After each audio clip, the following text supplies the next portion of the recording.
Hi, I'm Kirk. Welcome to Good Enough Backyard Beekeeping. Today I'm going to be talking about the 2025 Honeybee Crisis. Why are the bees dying?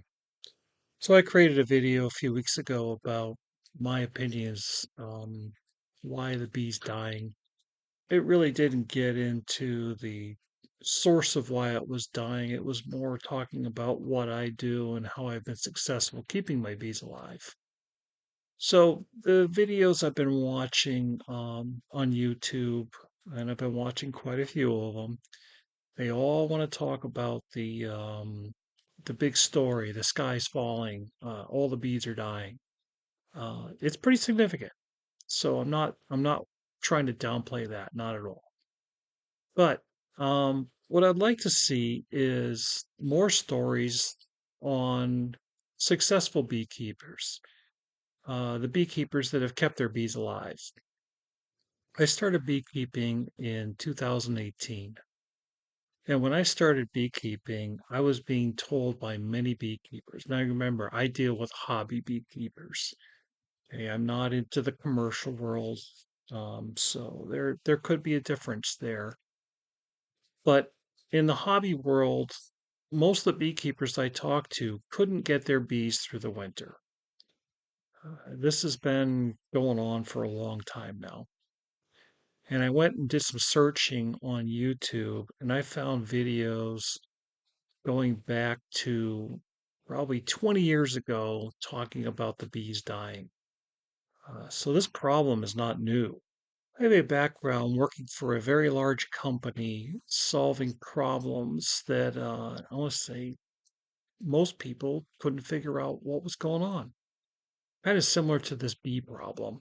And I'm not saying I'm going to solve the problem. It's big.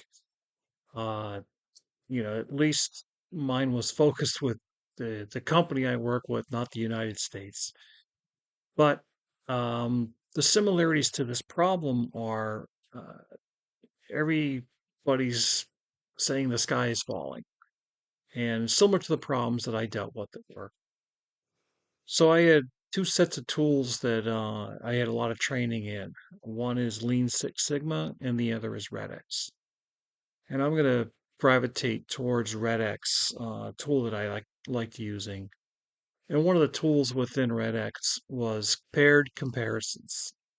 Now, when you look at this, you have two situations. You have Bobs and Wows. Bobs are best of best, and Wow is worst of worst. In other words, all your hives died. Now, best of best would be all of my hives survived. Now, what you want to do is look at the common factors of a best of best and determine what is this beekeeper doing that made his bees survive, he or she. And worst of worst, you want to look at what this beekeeper did and compare that to the Bob, to the best of best. And in doing so, you'll start to see similarities and differences. And what you want to do is understand the things that a beekeeper that's having 100% survival, what are they doing? I've been watching a lot of YouTube. I'm retired, so guess what? I watch a lot of YouTube. And I've been seeing a lot of videos on the doom and gloom, the sky is falling. And I'm not doubting that we have a problem. Now, what I might be doubting is this a new problem or are we just getting more exposure to it? I started beekeeping in 2018. Many of the beekeepers that I interacted with when I started beekeeping, because I was looking for advice, told me that good luck in getting your bees through the winter. Well, I really didn't want advice from those people. I wanted advice from the people that were getting their bees through the winter. So I found an old time beekeeper that was very good at getting his bees through the winter. He didn't see that there was a big problem, and I listened to him. And my two hives that I had made it through the winter. So a combination of listening to the old time beekeeper, listening to YouTube, and back then I was seeing more beekeepers that were showing how to successfully get their bees through the winter. Now, just like the news that I watch, apparently bad news seems to be much better to watch than good news. Um, that's sad. Well, where I'm coming from is I would like to see more videos out there from beekeepers that are successfully keeping bees and maybe not see as much of this doom and gloom that we're seeing.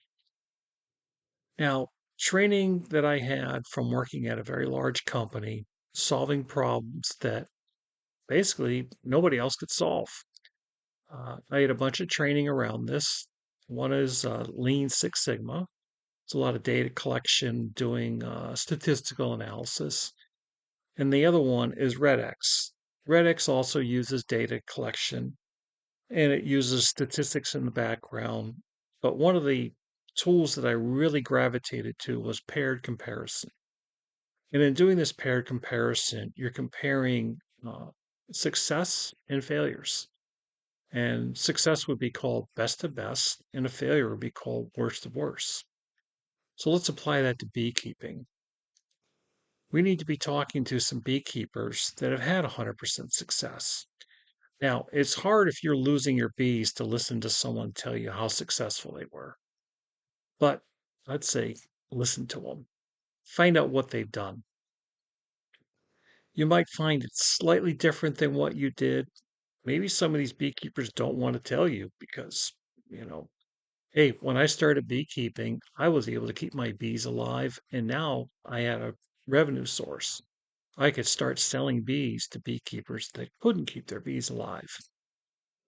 The unfortunate thing is, I'm getting phone calls and emails from beekeepers that didn't keep their bees alive.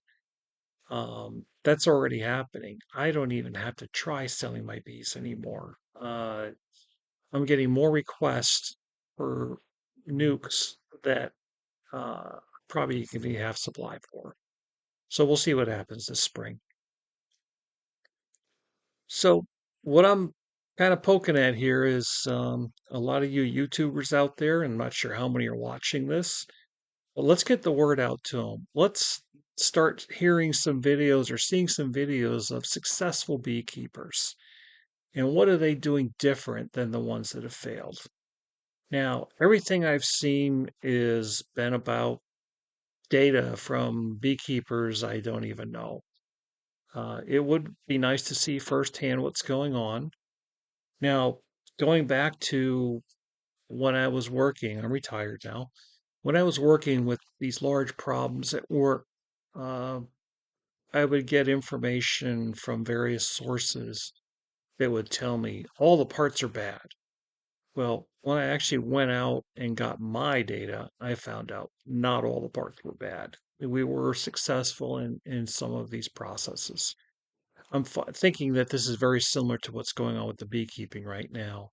So what we need to do is do this paired comparison of successful beekeepers versus beekeepers that are struggling. So do the Bob and Wow comparison. In other words, compare uh, best to best, worst to worst, and maybe we'll get a better understanding of what is working and what doesn't work.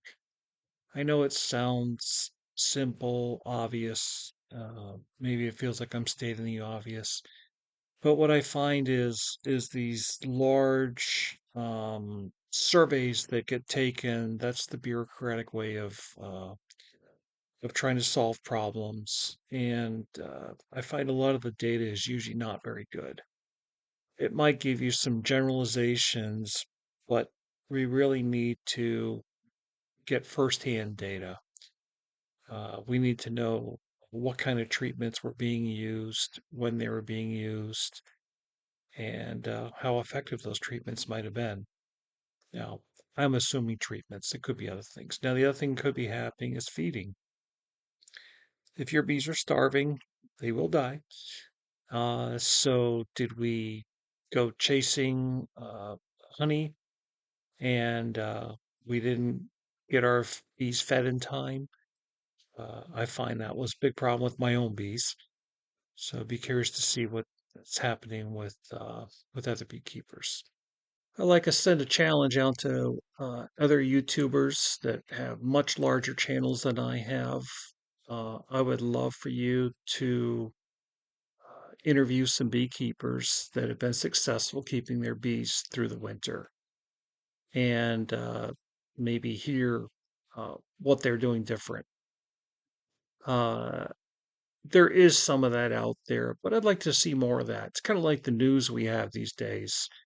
It seems like there is more bad news on the news these days than good news. Let's start hearing some good news stories on these YouTube channels, and maybe we'll get a better idea of how to actually keep our bees and be more successful at it. It's we can all create bad news stories. It gets people excited, gets them nervous, and even helps sell products. Depends upon what your motivation is. Some of it could be we're trying to get our government funding to help us solve these problems, but we might be able to solve some of this within our own community. So I'm challenging some of you YouTube channels out there. Uh, do some interviews with some beekeepers that are successfully overwintering, or they're able to keep their bees alive. And let's hear some of those stories. Good news stories would be nice to see. And I'm sure there's a few of them out there. So send your comments. I would love to hear how you're keeping your bees alive. And maybe we can get that word out there to the general public out there that's struggling. Uh, I hope we can figure out what this problem is, and I believe it's solvable. We can figure it out. So thanks for watching, and good luck with your bees. Talk to you later. Bye.